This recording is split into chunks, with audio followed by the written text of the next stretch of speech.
ang mga kwento ng pag-ibig, kwento ng buhay at kwento ng pag-asa dito sa Barangay Love Stories. Love Stories. Ang sabi nila, bago ka pumasok sa isang relasyon at magplanong bumuo ng pamilya, tanungin mo muna ang sarili mo kung kaya mo na ba talaga. Hindi porket meron ng iba ay gagaya ka na rin sa kanila. Ikaw, kabarangay, kaya mo na ba at handa ka na bang magkaroon ng sariling pamilya? Dear Papa Dudut, ako nga pala si Gerald, 40 years old sa kasalukuyan. Sa edad kong ito ay hindi pa ako totoong naging masaya sa mga naging relasyon ko. Lahat ng nakarelasyon ko ay puro toxic. Alam kong parte ako ng pagiging toxic nila. Hindi ko rin alam kung bakit ako nananatili sa piling nila. Kahit alam kong hindi naman ako masaya at puro stress lang ang inaabot ko sa kanila. Una na dyan ang first serious relationship ko kay Hana. Kaedad ko lamang siya. Siguro kaya ako na-attract sa kanya dahil pakiramdam ko ay maintindihan niya ako. Parehas kaming galing sa broken family. Parehong naging rebelde noon. Parehong may commitment issues. Ang intense ng relasyon namin. Hindi mapayapa pero nakaka-addict. Kaya lang ay habang tumatagal ay parang napapagod na ako lalo't kaliwat kanan ng gulo sa relasyon namin, Papa Dudut.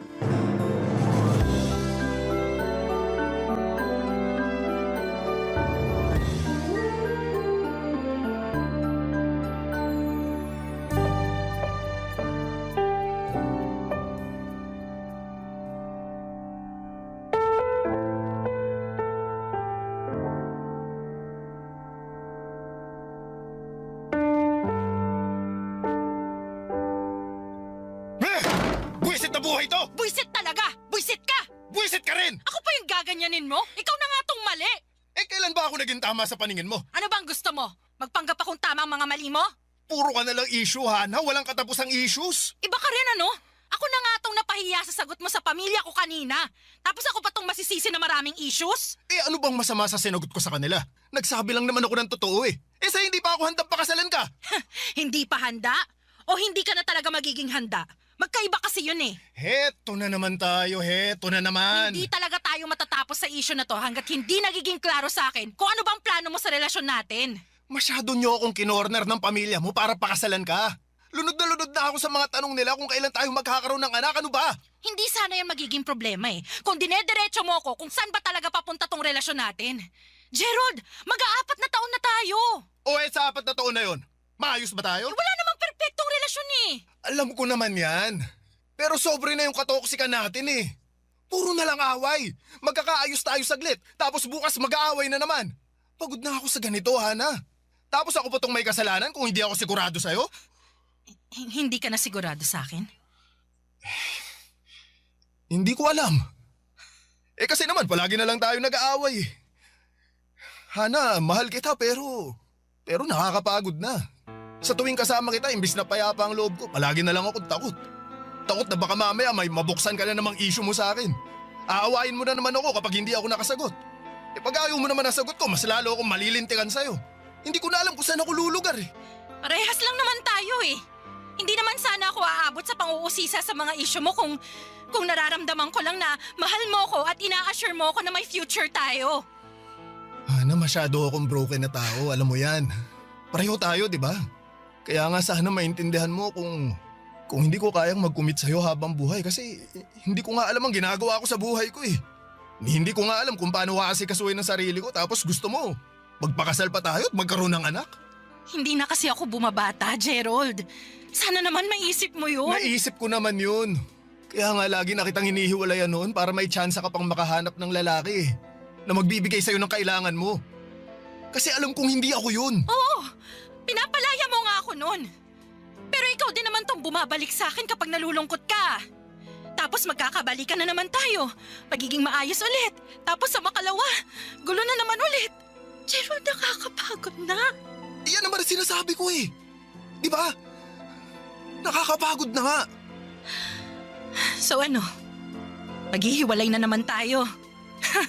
Siguraduhin mo lang na kapag naghiwalay na tayo ngayon, wala nang balikan to, ha? Wala na talaga, Hana. Huli na to. Sigurado ako. Di ako naniniwala sa'yo. After a few days, babalik ka na naman sa akin. Hindi na, Hana. Ayoko na. At hindi na rin pwede kasi... Kasi ano? Nabuntis ko na si Ellen. Magsasama na kaming dalawa.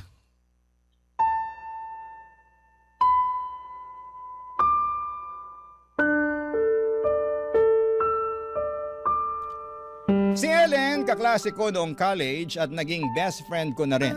Siya ang sinasabihan ko sa lahat ng problema ko kay Hana. Alam kong matagal na siyang may gusto sa akin pero dahil masyado akong attached kay Hana, ay hindi ko siya magawang pansinin. Noong isang beses na nagkaroon kami ng matinding away ni Hana ay nagpakalasing ako kasama si Ellen. Doon ay may nangyari sa amin at nabuntis ko siya. Wala sa plano yon dahil ayaw ko namang magkaroon ng anak. Kaya lang ay naisip ko na yun na ang paraan ko para makatakas na kay Hana. Ginamit ko ang pinagbubuntis ni Ellen para hindi na makabalik pa kay Hana. Sinubukan ko siyang mahalin kahit mahirap. Nagsama po kami after niyang manganak at hindi ko pa rin siya natutunang mahalin. At mas lalo lang lumayo ang loob ko sa kanya noong inopen up na niya ang tungkol sa kasal. At dahil wala na naman akong maisagot sa kanya tulad kay Hana, ay naging masama na rin ang turing ni Ellen sa akin, Papa Dudut. Pinakita na niya ang totoong ugali niya.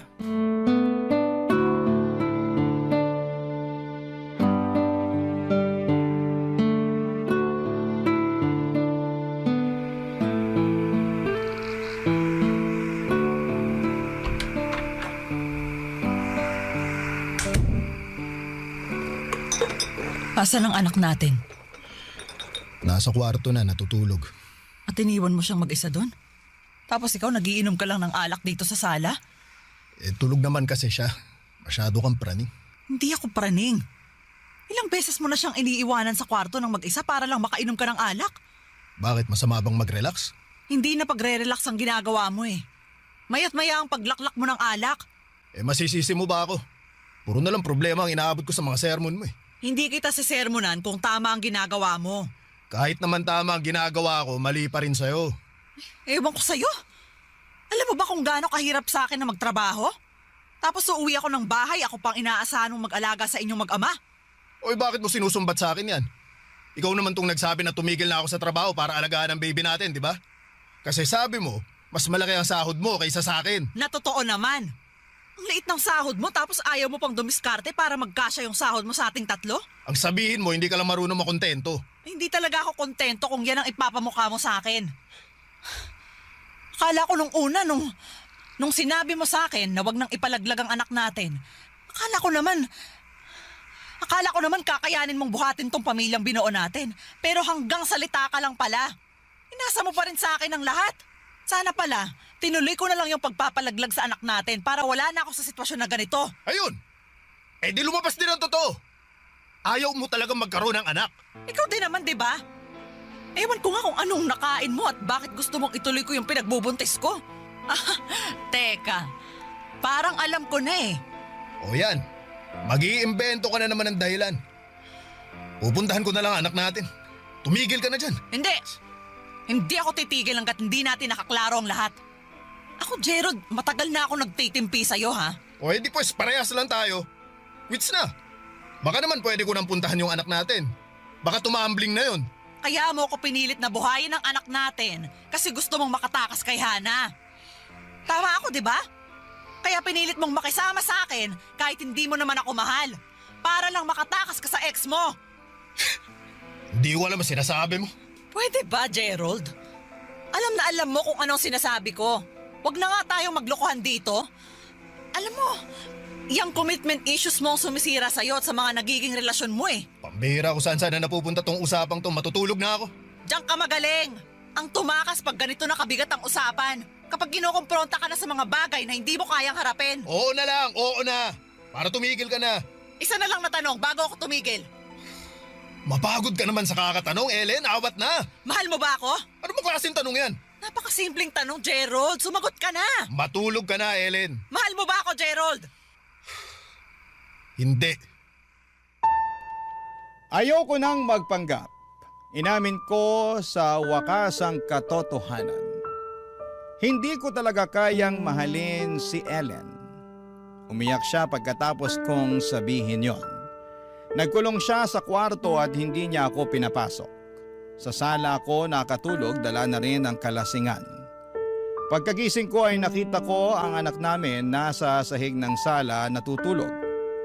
Hinanap ko si Ellen pero umalis na ito. Kinuha na ang mga gamit niya. Nagiwan lamang siya ng sulat na inilagay niya sa ilalim ng una ng anak namin. Iniwan na niya ako, Papa Dudut. Iniwan na rin niya ang anak namin sa pangangalaga ko. Nanginginig ako habang binabasa ang sulat na yon. At habang iniisip ko kung anong nangyayari sa aming mag-ama. Paanong nagawa ni Ellen na iwan ang sarili niyang anak? Sinong ina ang gagawa noon? Naiyak na lamang ako habang kalong ang anak namin. Hindi ko man minahal si Ellen, pero ang anak namin ay mahal ko. Kaya lang ay natatakot po ako. Hindi ko pa kaya ang ganong responsibilidad ng mag-isa. Barangay Love Stories. Barangay Love Stories. Bumalik ako sa pagtatrabaho, pansamantala ay nagpatulong ako sa nanay ko para alagaan ang anak ko. Sinubukan kong hanapin si Ellen para ibigay sa kanya ang anak namin. Pero ayaw na nitong magpakita pa. Puro hirap na ang inabot ko sa pagkuha ng buong responsibilidad sa anak naming dalawa ni Ellen. Lungkot na ako, Papa Dudut, at hindi ko na alam ang gagawin ko. Minsan ay naisip kong tapusin na lamang ang buhay ko pero hindi ko naman kayang iwanan ng gano'n na lamang ang anak ko. Hanggang sa bigla akong naisip si Hana. Bigla akong nangulila sa pagtanggap niya. Isang araw ay nilapitan ko siya at maswerteng hinarapan niya ako. Alam kong mahal pa rin niya ako at pinuntahan ko siya sa bahay niya para makapag-usap kami at hindi na niya ako pinagtabuyan. At mukhang inaasahan na niya ang muling pagbabalik ko sa buhay niya.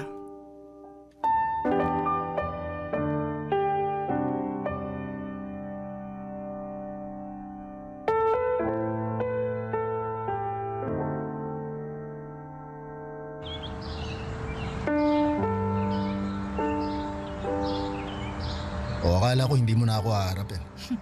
Kailan ba kita tinalikuran, Gerald? Ako lang naman tong palaging gumagawa nun, di ba?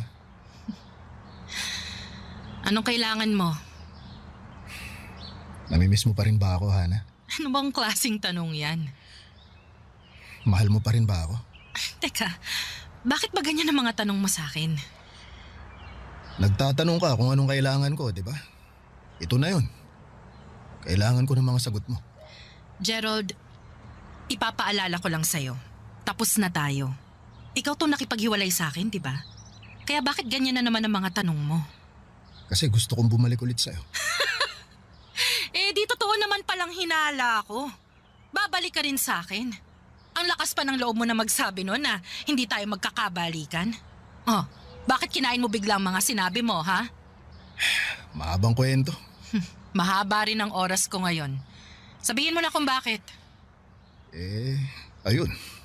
Hindi kami nag-workout ni Ellen. At sigurado ako dahil yan sa mga commitment issues mo. Hindi ko lang talaga siya mahal kaya hindi ako makapag-commit sa kanya. Hindi mo mahal pero inanakan mo. Siya pa nga tong pinili mo noon kaysa sa akin, di ba? At nagsisisi akong ginawa ko yun.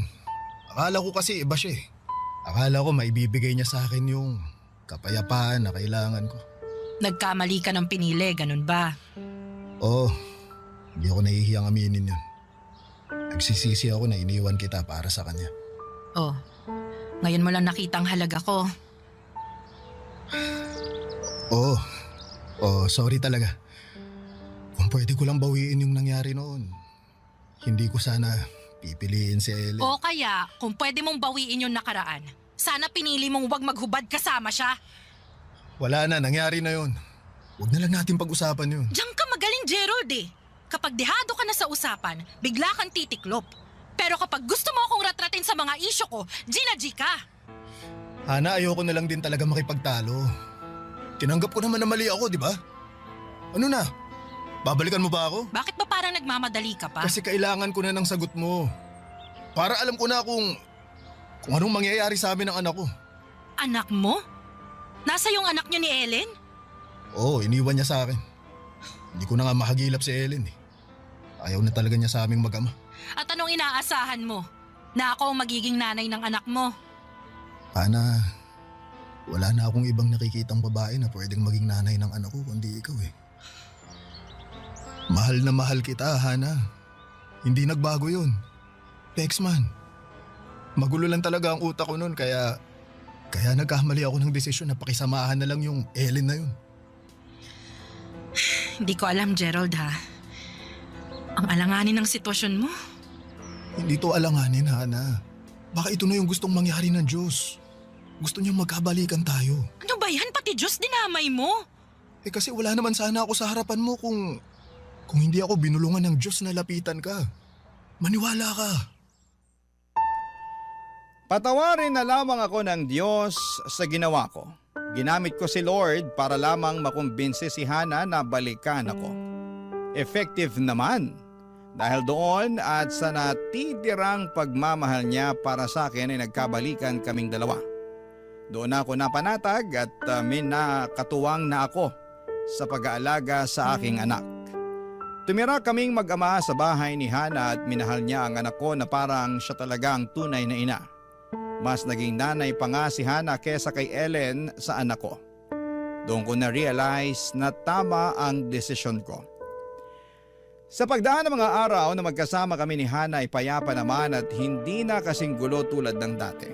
Ramdam kong nagpipigil lang din siya ng mga itatanong sa akin para lang hindi kami mag-away.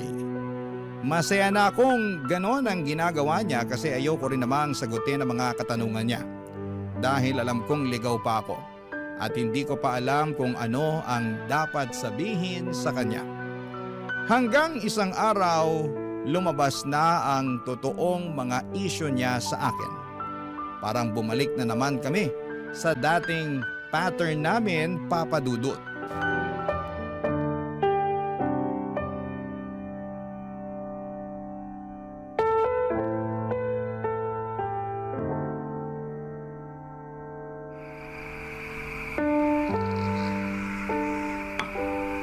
Gerald? Ano yun? Gerald, pang ilang beer mo na ba yan? Pang-5. Huwag kang mag-alala, last ko na to. Nagpapaantok lang. Huwag ka munang matulog kagad ha. Usap muna tayo. Tungkol saan? Nag-aaya kasi yung family ko. Sama raw tayo sa pag-out of town nila next week. Kahit 2 days lang. Sakto, holiday naman next week. Kayo na lang. Okay naman ako dito sa bahay. Maglilinis na lang ako. Isama mo na lang yung anak ko ha. Para makapasyal. Bakit hindi ka sasama? Alam mo namang hindi ako mahilig gumala eh. Gerald, magandang chance kasi to para makabanding mo rin ng maayos yung family ko. Alam mo naman yung gusot nyo noon, di ba? Oo, alam ko yun. Kaya nga umiiwas muna ako ngayon. Magpalamig ba? Saka na lang kami magkita-kita sa Pasko na lang siguro. Gerald naman, nakakahalata na kasi sila eh. Tuwing dumadalaw ako ron, hindi ka kasama. Kasama mo naman yung anak ko. Anak natin. Nangurek na naman. Matagal ko nang gustong i-correct eh. Puro ka na lang, anak mo, anak mo. Akala ko ba anak natin siya? Bakit sinusolo mo na lang? Pambira, nagkamali lang ako ng sambit. Ginawa na naman ako ng issue. Oo na, anak natin. Anak natin. Kung gusto mo, anak mo na lang eh. O sige, atakihin mo ulit ako ng ganyan. Diyan ka magaling eh. Kasi nga lahat na lang issue sa'yo eh. Gerald, alam mo, hindi tayo katulad noon na bawat issue mo sinusumbat ko. Ngayon sinusubukan ko na magtimpi. Pero mas gumagrabe ka na eh. Alam mo, nakakasakit ka na eh. Parang pinag-aalaga mo lang ako ng anak mo. Anak natin. Tapos ngayon, anak natin siya bigla. Gerald, alam mo bang... Sorry ah. Sorry kung sasabihin ko to sa'yo, pero... Alam ko ikasasama mo na naman to ng loob eh. Pero alam mo ba? Alam mo bang ramdam kong hindi mo ako mahal? Na kaya ka lang nakipagbalikan sa akin kasi kailangan mo ng katuwang sa pag-aalaga ng anak mo. Anak natin. Walang anak natin, Gerald. Ikaw mismo nagparamdam sa akin na hindi ko siya anak. Na sa'yo lang siya dapat. Akala ko ba ayusin natin to? Lalo na yung commitment issues mo. Sabi mo nung una nagsusumamo ka pa na magkabalikan tayo. Sabi mo, gagawan mo ng paraan para pakasalan ako. Ana, Hindi. Pag-usapan natin to ngayon, Gerald. Tapos na akong magtimpi. Kaya ano na, ha? May bala ka bang tuparin ang pangako mo? Ano, Gerald, pakakasalan mo ba ako? Aanakan mo ba ako? Ana, wag mo akong madaliin. Kailangan na kitang madaliin bago ka pa tumakas ulit. Ang hirap sa'yo hanggang salita ka lang palagi. Ang hilig mo magpaasa. Ang hilig mo mangbitin. Eh bakit ba kasi nagmamadali kang matali sa akin, ha? Tinatanong pa ba yan? Kailangan ko ng assurance sa relasyon natin, Gerald. Palagi ka na lang tumatakas eh. Paano ako makakasiguro na after kong mag-invest sa'yo ng anak mo, hindi mo ako iiwan? Oo na, sige na, sige na. Sasama na ako dyan sa out of town ng pamilya mo. Hindi yan ang gusto kong marinig na sagot, Gerald. Pwede bang pag-usapan natin to sa ibang araw? Hindi nakakatulong na lasing ako ngayon. Baka iba pa ang maisagot ko at baka awayin mo na naman ako pag nagkataon.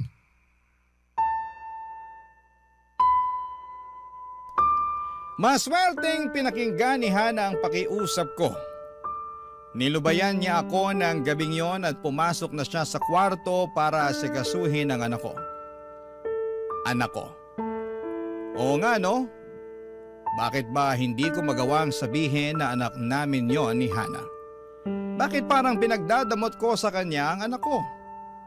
Doon ko biglang narinig ang bulong sa isip ko dahil hindi ko naman totoong mahal si Hana. Nagpanggap lamang ako para balikan niya ako. Habang inuubos ang laman ng beer sa bote ay kinuha ko ang cellphone ko. Lumabas ako ng bahay at may tinawagan ako.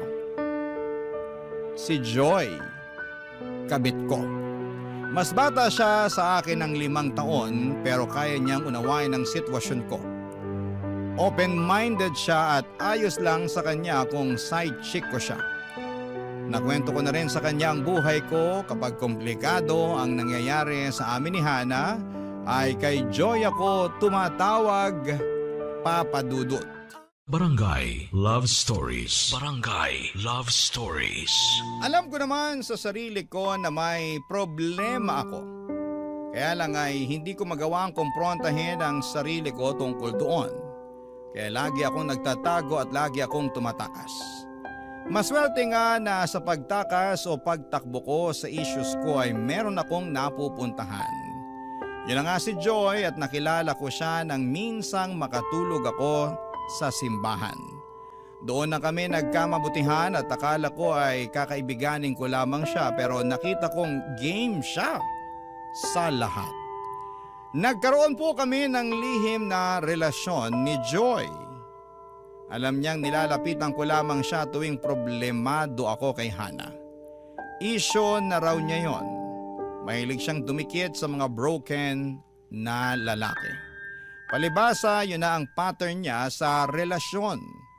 Nagiging kabit siya para sa mga lalaking problemado sa kanilang mga kasintahan, Papa Dudut.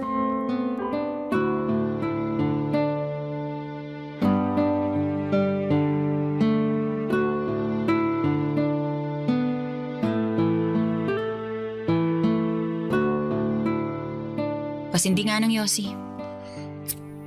Akala ko ba titigil ka na sa Yossi? Sinabi ko rin nung isang araw na titigilan na kita. Mahirap talagang itigil ang kinakaadikan no? Ikaw, kailan ka ba maa-addict sa akin, ha? Na-addict na nga ako sa'yo. Pasingot naman ang Lego. Ano ba? Saka ka lang naman na-addict sa akin kapag nag-aaway kayo ni Hana. Oh, parang malapit ka na rin manumbat ah. Gagaya ka na rin ba kay Hana ha? Hindi, no? Kaya lang naisip ko, bakit kasi... Ay, wag na lang pala. Oh, tingnan mo to. Nambitin pa. Ano ba yun? Wag na, kilala na kita. Kapag tinatanong ka, nagpapanik ka bigla.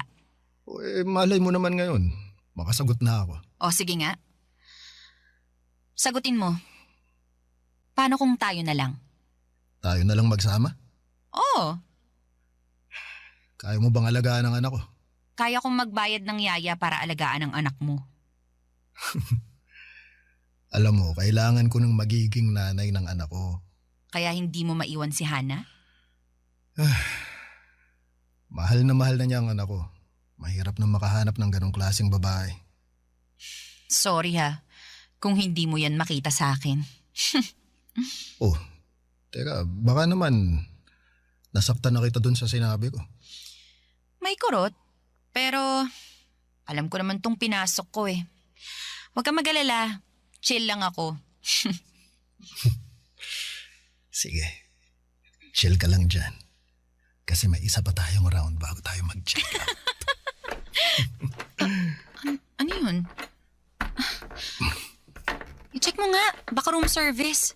Baka akala naka-check out na tayo. Okay, sige. Teka lang.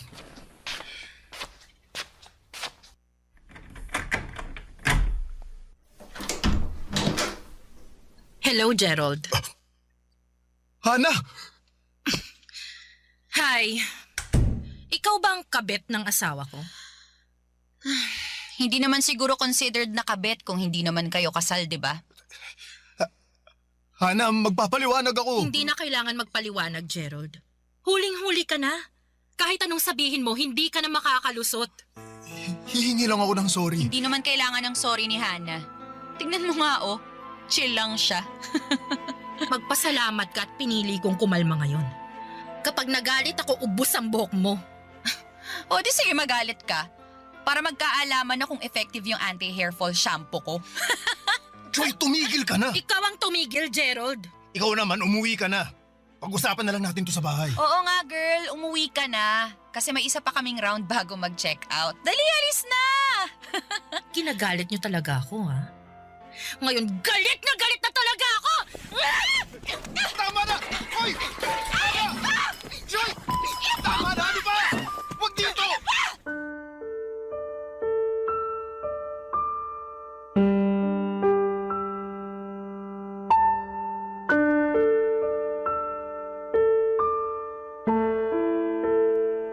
Papadudot, nahirapan akong awatin si Hana at nakita ko kung paano siya manggigil sa pangaasar ni Joy.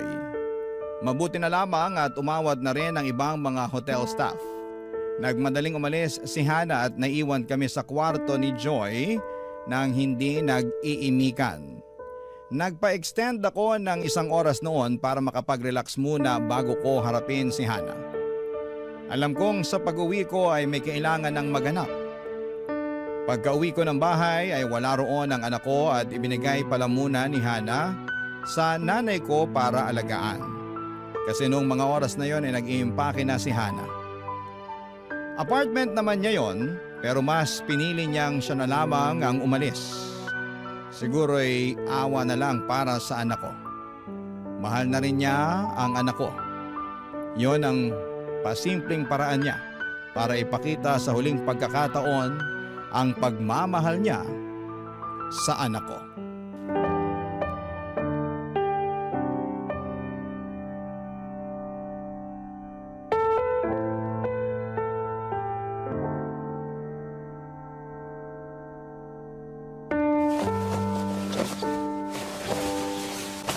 Mag-usap naman tayo, Hana.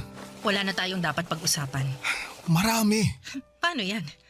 Ayoko na makipag-usap sa'yo eh. Dati ikaw tong gustong makipag-usap sa akin palagi. Di ba marami kang tanong? O heto na yun. Hindi na. Nasagot na lahat ng tanong ko tungkol sa'yo. Paano, ito na ba yun? Maghihiwalay na ulit tayo? At huli na to. Ay, sigurado na bang huli na? Oo, huli na. Huli na rin ang lahat para ayusin mo kung ano man tong gulong iniwan mo sa buhay ko. Hana! Hayaan mo ako magsalita. Ang tagal ko nang nalulunod, Gerald. Hayaan mo naman ako makaahon ngayon.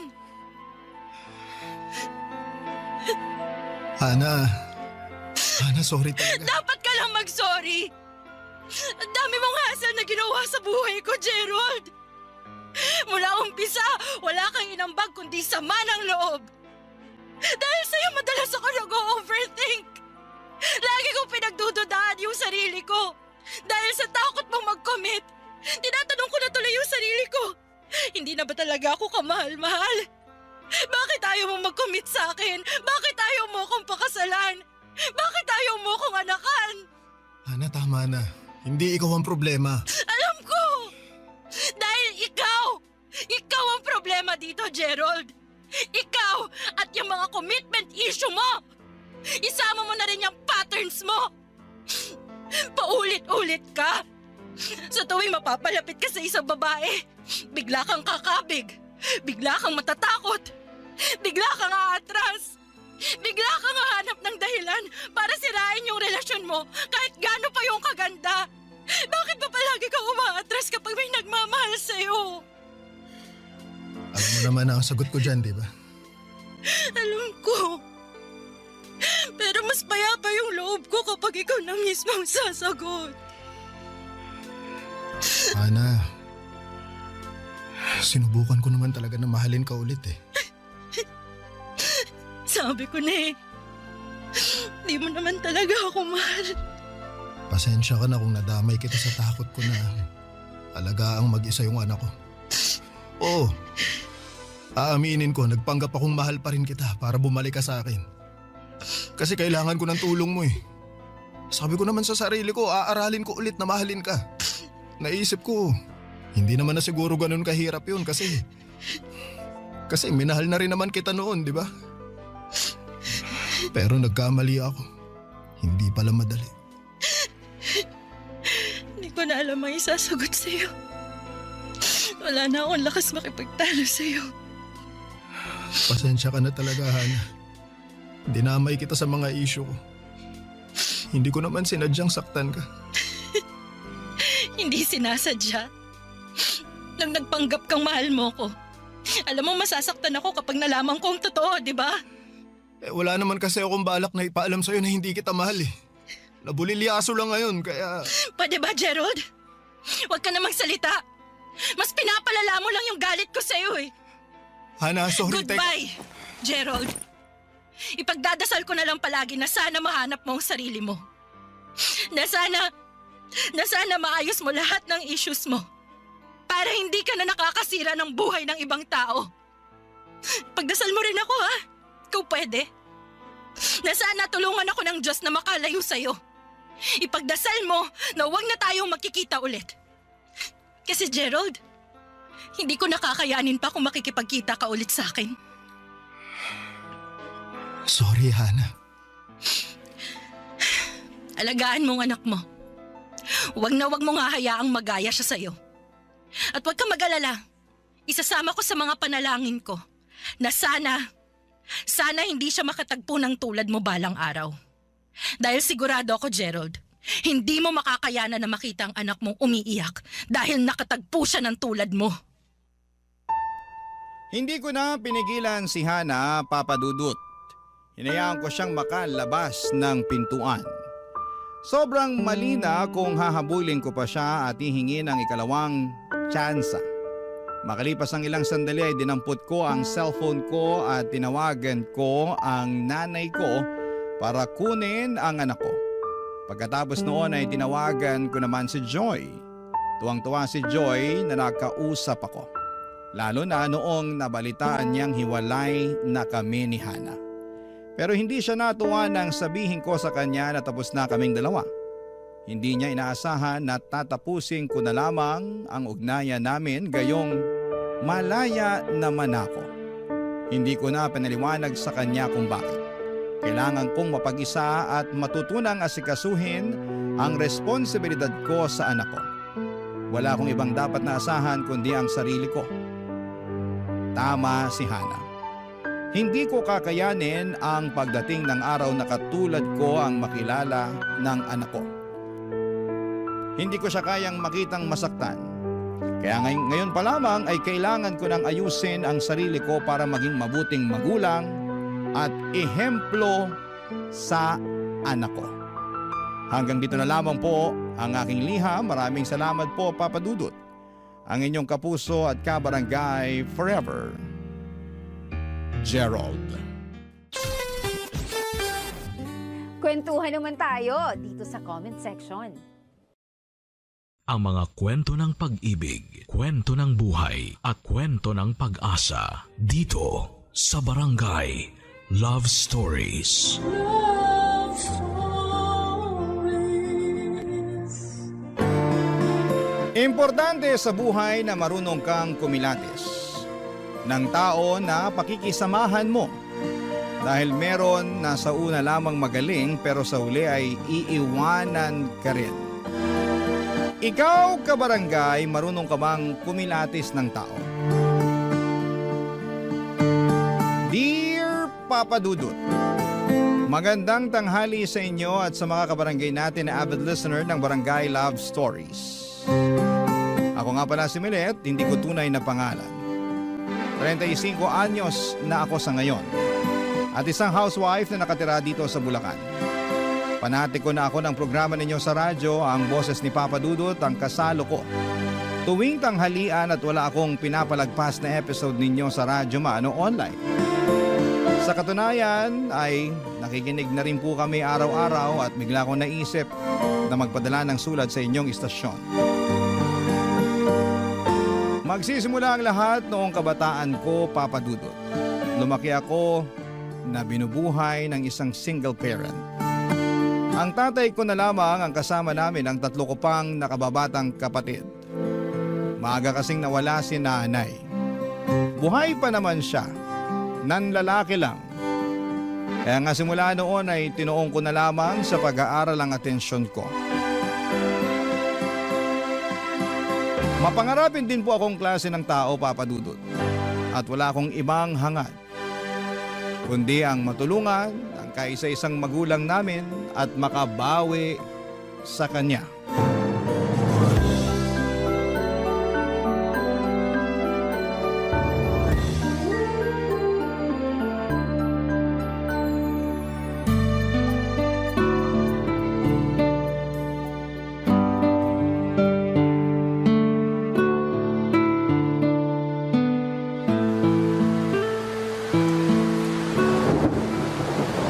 Naku, Tay! Basang-basa po kayo sa ulan ah. Oo nga eh. Saka ko na lang naalala na wala pala akong dalang payong nung malapit na akong makarating sa pinuntahan ko. Kaya nga nagbadali ako pa uwi pero naabutan pa rin ako ng ulan. Kaya nga po eh. Buti pa, ikukuha ko muna kayo ng tuwalya ah. O sige anak, salamat. Tuwalya. Asan na ba yung tuwalya? Ay, eto. Nakita ko na. Samahan ko na rin ng damit. Eto na po ang tuwalya at damit. Magpunas at magpalit na rin kayo, Tay. Salamat nak. Pero mamaya na ako magpapalit ng damit. Uupo na muna ako dahil nangangalay na itong mga binti ko. Kalalakad ng mabilis dahil nga uulan na. Kulang na lang, tumakbo ako pero hindi ko naman kaya. Ay, kawawa naman ang tatay ko. Sobra-sobra na yung sakripisyo nyo para sa pamilya natin. Maghapon na kayong nagtitinda tapos naaabutan pa kayo ng ulan. Ay, hayaan mo na. Napaubos ko naman yung paninda natin kakanin bago ako umuwi at abutan ng ulan. Kaya ayos na rin yan.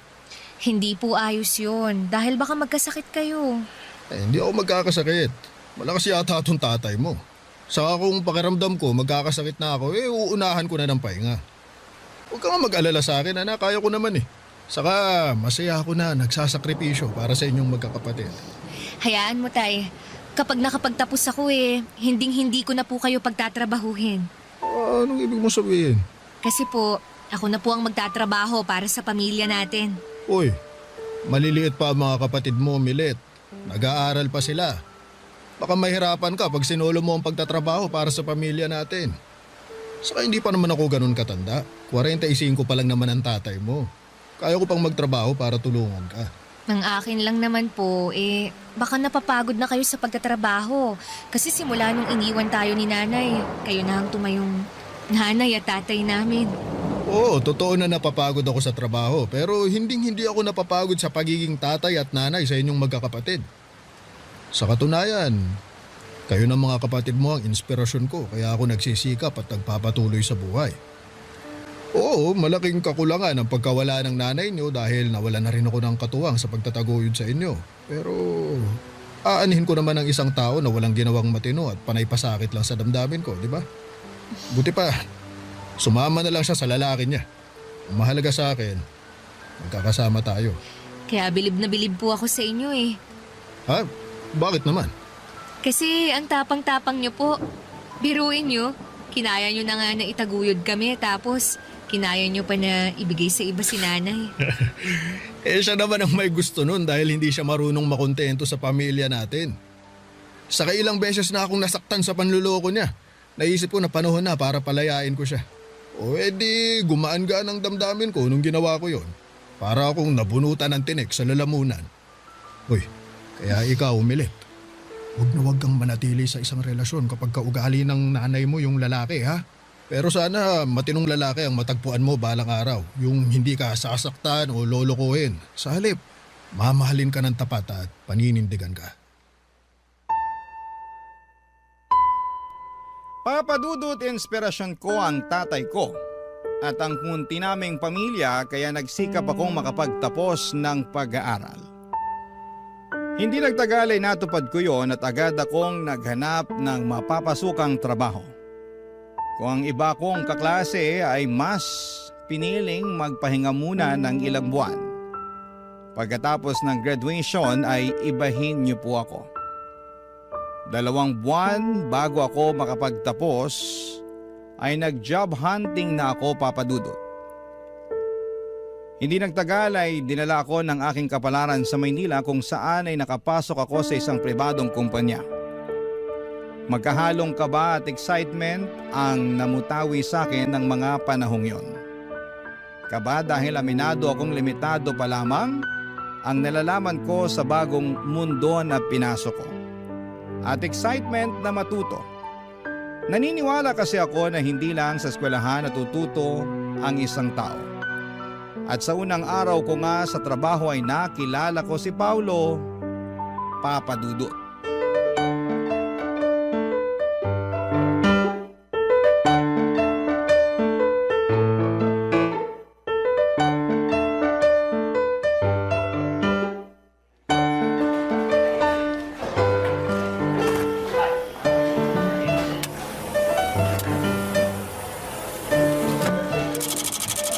Teka, paano ba paganahin to? Medyo nabobobo ako rito Ay, naku. Teka, kanino ba ako pwedeng magpatulong? Nagmamadali pa naman yung bisor ko na makuha tong mga pinapa-photocopy niya. Hello there, beautiful. What's up? May problema ba? Ako ba yung tinawag mong beautiful? Wala naman ako nakikitang maganda sa paligid bukod sa'yo. Kaya ikaw yung sinasabi ko maganda. Bigla naman akong nahiya. Bakit ka naman mahihiya? Saka huwag kang yumuko. Hindi ko makita yung kagandahan mo eh. By the way, Paolo nga pala. Taga-IT department. Diyan lang sa gilid yung table ko. Kaya nga natanaw kita eh. Kako, mukhang may problema ka. Nice to meet you, Sir Paulo. Naku, Paolo na lang. Huwag na yung sir na yan. Sige. Ikaw, ano bang pangalan mo? Ako si Milet, taga-marketing naman. Bago lang ako rito.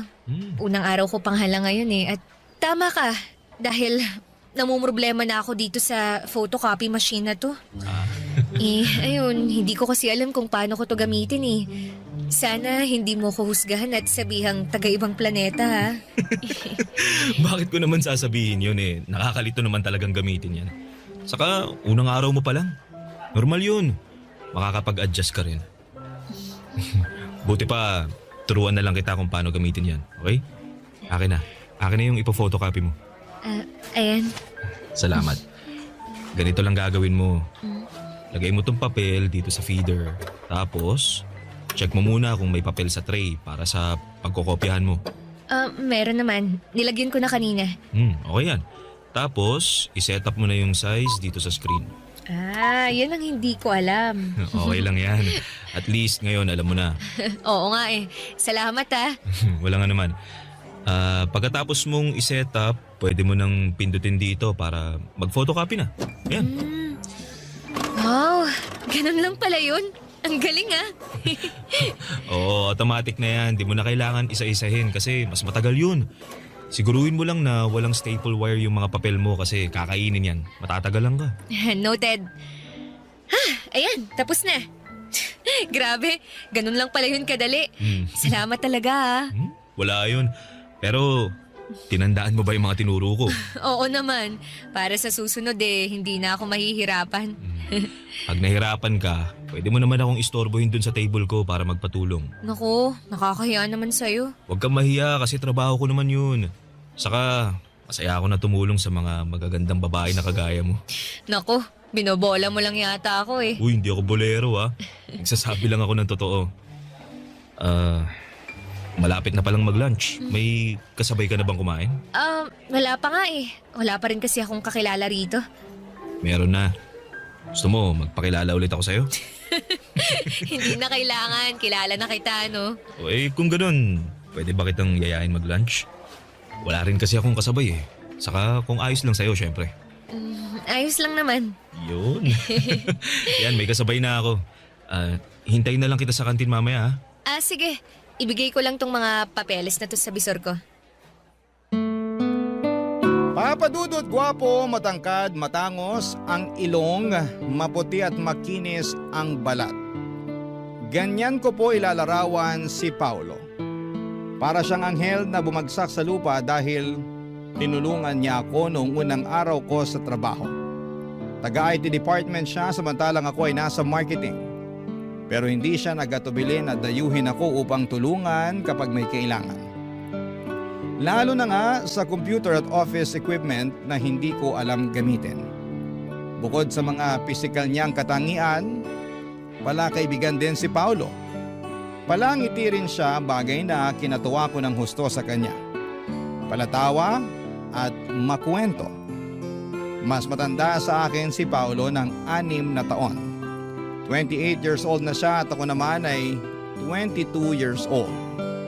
Pero pakiramdam ko ay magkaedad lamang kami dahil sa husay niyang makisama, Papa Dudut.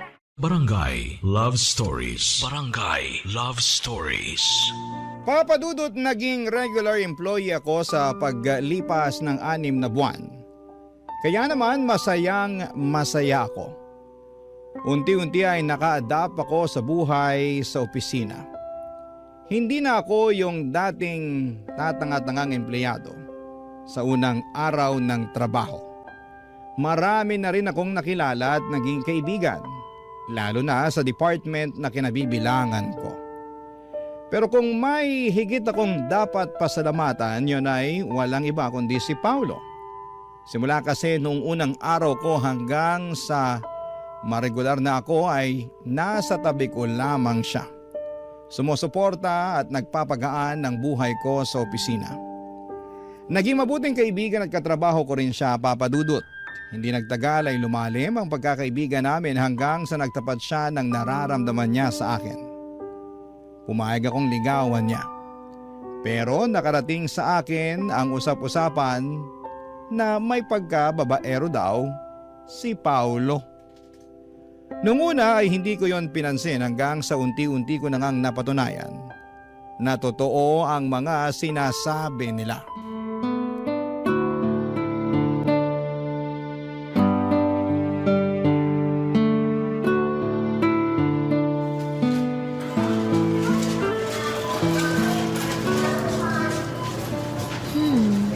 Bili kaya ako nitong sauce na to.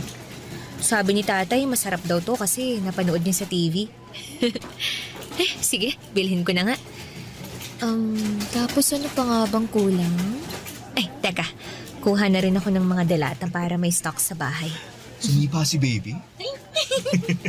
Sige nga, pahawak nga nun dyan mo, ma. Ayan o, dali. Ano? Nararamdaman mo ba? Oo nga, sumipa nga. Hello, baby. Excited na si daddy na lumabas ka. Ako rin. Paulo? Milet? Sino yung babaeng yan, mahal? Katrabaho ko lang, mahal. Hi, Milet. Nag-grocery ka rin pala rito? Oo. Pero ngayon pa lang naman. Narinig ko kasi na mura raw ang mga paninda rito kaya sinubukan ko. Oo, totoo naman. Lagi nga kami dito ni Krista eh. Hindi mo ba ako ipapakilala sa katrabaho mo, mahal? Oo, syempre. Ipapakilala kita. Nga pala, Milet, si Krista. Fiancé ni Paolo. Nice to meet you, Milet. Nice to meet you rin. Buti pa, mauna na ako kasi marami pa akong bibilihin eh. Sigurado ka ba? Bakit naman hindi? Ha? Kanina ka pa, Paolo, Nakita mo lang yung katrabaho mo na wala ka na sa wisyo kausap? Sinasabi mo? Hindi Hindi raw, pero halatang halata kaya sa'yo. Excuse me lang pero maiwan ko na kayo. Hoy, Milet, ayusin mo lang, ha? Ha?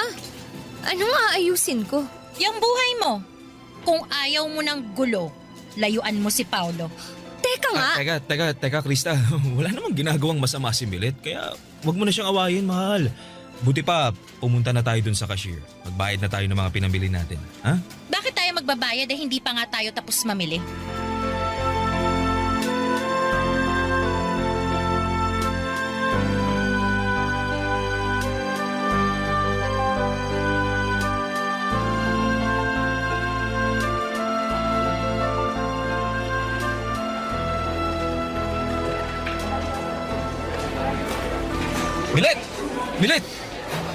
Milet, sandali lang. Bakit ba? Anong bakit ba? Kanina pa kita tinatawag pero dire-diretso ka lang sa paglalakad. Nagmamadali ako eh. Ano bang kailangan mo? Tungkol dun sa nangyari kagabi. Yung nakita ko lang naman kayo na masayang nag-grocery ng fiancé mong si Krista. May fiancé ka na pala pero gusto mo pa akong ligawan? Uy, ka naman maingay. At bakit hindi? Takot ka bang marinig ng mga tao rito sa opisina natin kung gaano ka kababaero at sinungaling? Para sa kaalaman mo matagal ko nang naririnig na babaero ka, pero hindi ako naniwala ron. And guess what? Mukhang tadhana nang gumawa ng paraan para malaman ko ang totoo. Pasensya ka na kung nagsinungaling ako sa'yo. Wala nang magagawa yung pasensya mo kasi nangyari na. Grabe ka, Paolo. Buntis na yung fiancé mo pero nakuha mo pang lokohin. Ano bang pumasok dyan sa kukote mo? Bakit mo nagawa yun sa kanya? Baka hindi mo lang maintindihan pag kinuwento ko eh. Komplikado kasi yung relasyon namin ni Krista. Alam mo, hindi ko na rin naman gustong alamin dahil wala na akong pakialam. Kaya wag mo na ako ulit lalapitan. Kasi naiinis ako sa'yo. Ayoko pa naman sa tao yung sinungaling at manluloko. Diyan ka na nga!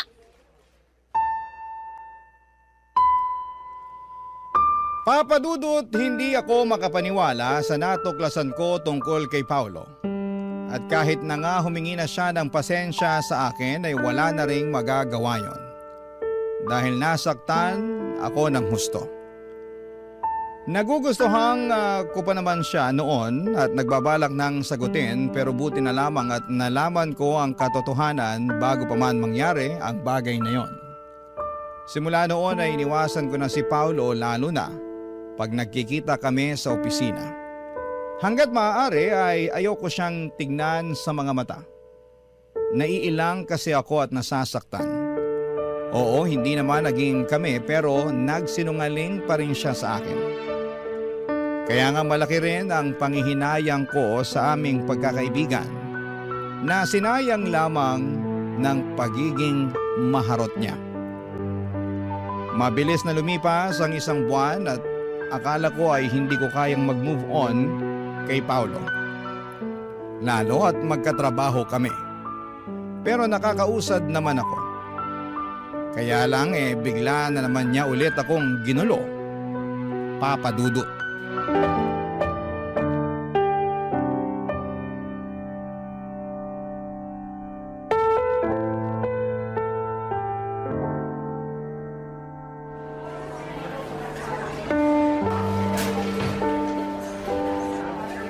Milet, pwede bang kausapin mo na ako?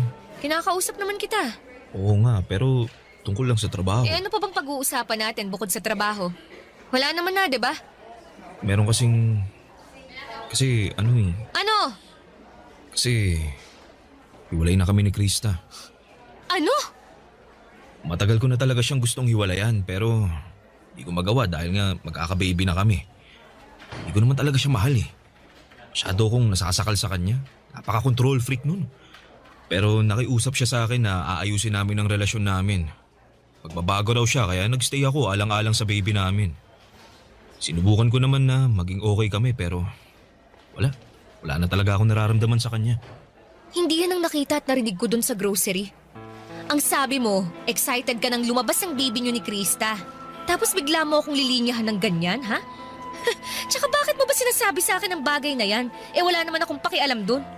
Sinabi ko kasi ikaw ang rason kung bakit ako nakipaghiwalay sa kanya. Ako? Oo. Kasi mahal kita. Nababaliw ka na. Nababaliw na nga ako siguro pero yun talagang nararamdaman ko eh. Naging duwag ako na makipaghiwalay kay Krista bago ko pa aminin sa'yo yung nararamdaman ko. Kaya naman nakapagsinungaling ako. Tsaka inaamin ko yun kaya nga humihingi ako ng tawad sa'yo. Wala rin namang magagawa yung paghingi mo ng tawad dahil nasaktan mo na ako. Tapos ngayon, ang lakas pa talaga ng loob mo na sabihin sa akin na mahal mo ko kung kailan nakaka-move on na ako sa'yo. Lalo mo lang akong sinasaktan sa ginagawa mo eh. Milet, pasensya ka na talaga. Hindi ko sinasadya pero hindi ko rin naman kayang pigilan yung nararamdaman ko. Mahal kita. At gusto ko sanang humingi ng isa pang pagkakataon sa'yo. At sa tingin mo, ibibigay ko pa yun sa'yo? Oo. Kasi naniniwala ako na may nararamdaman ka pa rin para sa akin. Meron nga. Pero puro na lang galit at inis. Patawad talaga, Milet. Naging padalos-dalos ako. Kaya nga napag-isip-isip ko na itama yung mga pagkakamali ko. Hiniwalayan mo si Krista para ayusin yung sa atin? Iyon ba yung sinasabi mong tinama mo ang pagkakamali mo? Oo. Paano yung magiging anak nyo? Ha? Ano? Pag mong sabihin na nakalimutan mo na yung magiging anak nyo. Hindi. Pero nag-usap na kami ni Krista na pananagutan ko pa rin yung bata. Susustentuhan ko pa rin dahil ako pa rin naman yung tatay niya. Hindi ko naman tatakasan yung anak namin. Gusto ko lang talagang maging malaya kay Krista at sa relasyon namin. Dahil pag hindi ko ginawa yun baka masiraan na ako ng ulo.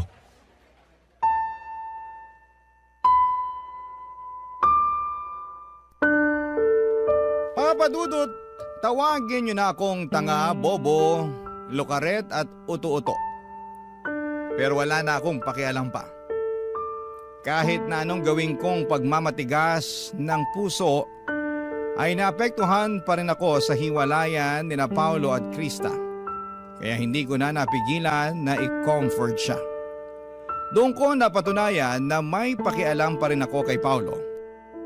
At hindi pa rin pala nawala ang pagmamahal ko sa kanya. Mahal ko pa rin siya kahit na nagsinungaling siya sa akin. At dahil sa mga nangyari sa kanila ng ex niya ay naging malapit muli kami sa isa't isa. Hindi ko na pinakinggan ang mga sinasabi ng ibang tao. Basta, ang focus ko ng mga panahong yon ay si Paulo. Wala na rin namang masama sa pagiging close namin dahil single naman kaming pareho. Hindi nga nagtagal ay niligawan ako ni Paulo at nagpaligaw naman ako. Barangay Love Stories. Barangay Love Stories. Papadudot naging masugid si Paulo sa panliligaw sa akin kaya nga hindi ko na pinatagal yon. Dahil makalipas ang isang buwan ay sinagot ko na siya. Sobrang saya namin lalo na ako dahil siya ang first boyfriend ko. Ewan. Ang lakas ng karisma ni Paulo at kahit na nung iwas ko ay hindi ko siya mahindian at malayuan.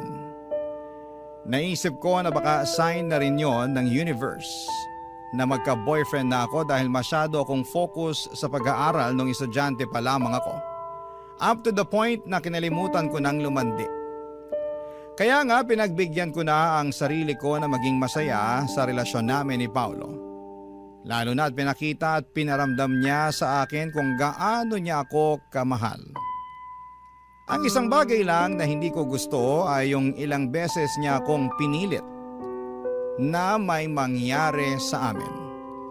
Lalo na at natatakot pa akong mabuntis at hindi pa ako handa. Hanggang sa napapayag rin niya ako dahil sa matatamis niyang salita at pagsasabi na kahit na anong mangyari ay pananagutan niya ako.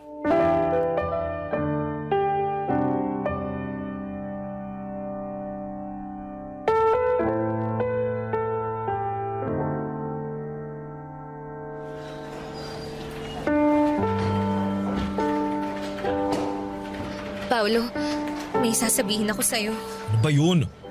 Ito mo, dami-dami kong tinatapos na trabaho eh. Dalihan mo na, istorbo ka. Sobra ka naman, break time naman ah. Masyado ka naman yatang masipag. Bulag ka ba o ano? Ang dami kong ginagawa oh. Kung hindi ko pababawasan yan, siguradong matatambakan ako. Tapos sumabay ka pa talaga. Ano ba problema mo? Sabihin mo na yung sasabihin mo para matapos na. Paolo, buntis ako. Ano? Anak naman nutok nene. Paano nangyari yun? Paanong nangyari yun? Sigurado ka na bang buntis ka? Oo! Kasi 3 beses na ako nag-pregnancy test. At lahat lumabas na positive. Oh, eto, nasa bulsa ko. Tingnan mo para malaman mong nagsasabi ako ng totoo. Ayan, tingnan mo. Tingnan nga. Buwisit naman buhay to. O bakit ka ba nagagalit? Hindi ka ba masaya na magkakababy na tayo? Yung mukhang to, tingin mo masaya? O bakit ka nga nagagalit? Kasi wrong timing naman yung pagbubuntis mo eh.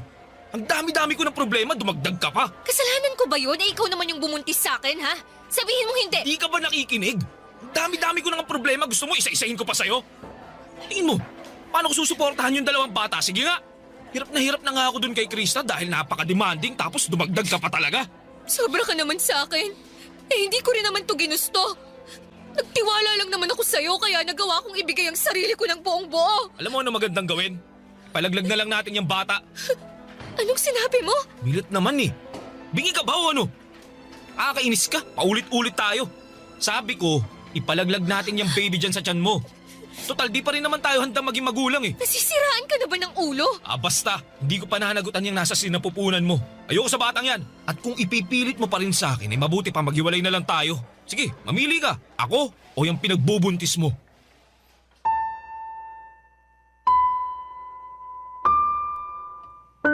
Papadudot nangyari na nga po ang kinakatakutan kong mangyari nang hindi tanggapin ni Paolo ang magiging anak namin.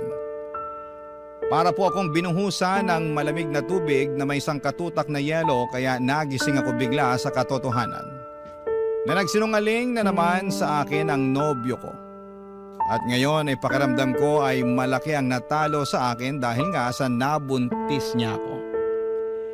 Litong-lito ako ng mga panahong yon lalo na at nagsimula nang lumayo ang loob sa akin ni Paolo. Tinakot niya pa ako na makikipaghiwalay sa akin kapag hindi ko pinalaglag ang baby namin. Pero mas takot ako sa karma kaya hindi ko ginawa ang bagay na yon. Hindi nagtagal ay sinabi ko sa tatay ko ang katotohanan at pareho kaming umiyak dahil sa mga nangyari sa akin. Pinayuhan niya akong ipabarangay si Paolo para ireklamo. Pero bago yon ay may nangyari sa opisina na hindi ko makakalimutan.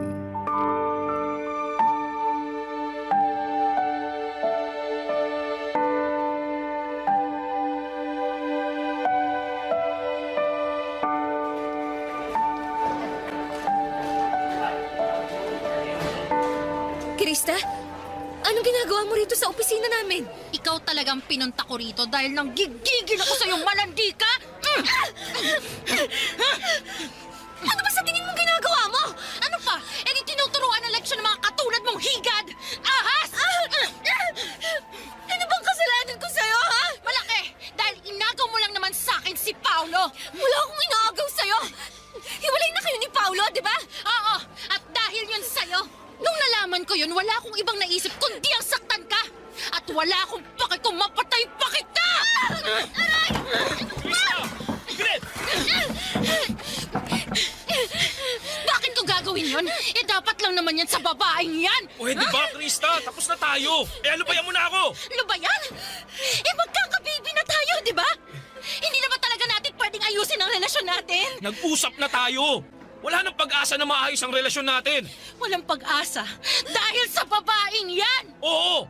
Nagmamahalan kami ni Milet, kaya pabayaan mo na lang kami. Ayoko! Hindi ko kayo hahayaang maging masaya! Ha? Dapat sa yung babae ka, sinasabunutan! Kakalbunutin ang ahas ka! Iwan mo ako, Krista! Napakawalang yama! Ikaw ang walang hiya! Malandi! Mga agaw! Hindi ako malandi! At wala akong inagaw sa'yo! Ano ba, tumigil na nga kayo? Pinagtitingin na tayo ng ibang tao. Nakakaya kayo. Krista, tama na sabi. Bitiwan mo si Milet. Bitiwan mo na! Wisit naman! Aray! Paulo, ano ba? Itiwan mo nga ako! Doon ka nga! Milet, ayos ka lang. Huwag mo akong hawakan! Milet naman, bakit mo ako sinampal? Kulang pa nga yan! Dahil kasalanan mo ang lahat ng to! Paano ko naging kasalanan si Krista ang nanggugulo? Kasalanan mo! Kasi masyado kang malandi! At kasalanan ko rin! Kasi nagpauto ako sa'yo! Pero na-realize ko na malaking pagkakamali talaga na binigyan pa kita ng tsansa na mapalapit sa akin. Sana talaga umiwas na lang ako sa'yo noon nung may pagkakataon pa. Tapos ngayon, sinaktan pa ako ni Krista. Hindi ko kayo mapapatawad, kayong dalawa. O bakit? Anong gagawin? Akala mo, hindi ako pinalaki ng tatay ko na duwag, no? Pwes, dyan ka nagkakamali! Walang iya ka! Ano to? Dugo? Bagay pala sa'yong may dugo sa nguso. Halika! Kulang pa yan at dadagdagan ko pa! Milet, ano ba? Tumigil ka na! Ikaw ang tumigil! Simula sa araw na to, huwag ka nang lalapit sa akin! Kayong dalawa! Hindi ko nahahayaang kuluhin niyo pa ang buhay ko! Magsama kayong dalawa! Mga baliw! Mga baliw!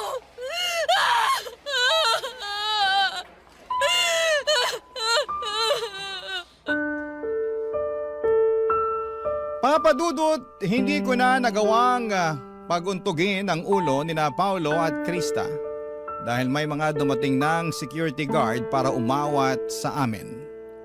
Agad na dinala sa ospital ang dalawa para matahi ang mga nguso nila. Ewan, sana talagang tinuluyan ko nang paputukin pati ang mga ulo nila. Ayos lang naman ako noong mga panahong yon, pati na rin ang baby sa sinapupunan ko. Tapos nung sumunod na araw ay pinagharap-harap kami sa HR department dahil sa kaguluhang ginawa namin. Kapwa kami na mimohan ni Paulo, samantalang pinablatter naman nila si Krista. Pero na-stress talaga ako ng husto sa nangyari kaya nag-decide na labang ako na mag-resign sa trabaho. Nakipaghiwalay na rin po ako kay Paulo at pinagbantaan siya na huwag nang magpapakita pa sa akin. Papa Dudut, nag-focus na lamang po ako sa pagbubuntis ko at noong nakapanganak ako ay saka ako naghanap ng mapapasukan. Buti na lang at nandyan ang tatay ko na napaka-supportive sa akin. 10 taon din akong naging single parent bago ko po nakilala ang asawa ko, Papa Dudut. Akala ko ay hindi ko na matatagpuan ng tunay na pag-ibig. Pero ibinigay pa rin yon sa akin ng Panginoon. Kaya nga malaki ang pasasalamat ko sa Kanya at nagsilbi na lamang aral sa akin ang mga pinagdaanan ko.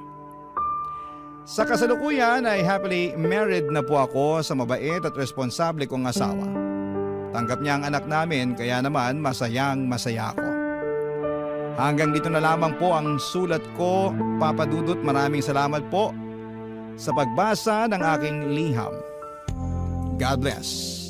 And more power sa Barangay Love Stories. Ang inyong forever kapuso at kabarangay,